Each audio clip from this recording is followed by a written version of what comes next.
না না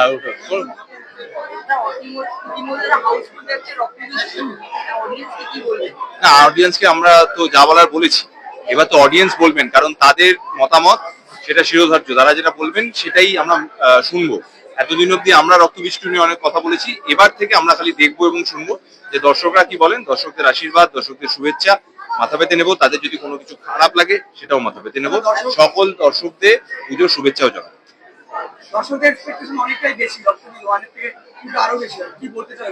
এইটাই তো বললাম, এক্স্যাক্টলি এটাই বিষয় না। আমরা অডিয়েন্সের যখন রিঅ্যাকশন দিছিলাম, একটা বলছে রক্তবীজ 3 টাকার অপেক্ষা। এই রে, আগে আগে আপাতত রক্তবীজ শুরুটা হোক, ভালো করে মানুষ দেখুক, তারপরে ডেফিনেটলি যদি সময় হয়, যদি মনে হয়, তাহলে নন্দিতাজি শিবুদা আছেন, they are the final decision makers, এবং ওনারা একদম সুচিন্তিত পরিকল্পনা করে তারপরেই সিদ্ধান্ত নেন। সো ওটা ওদের উপর ছেড়ে দেবো।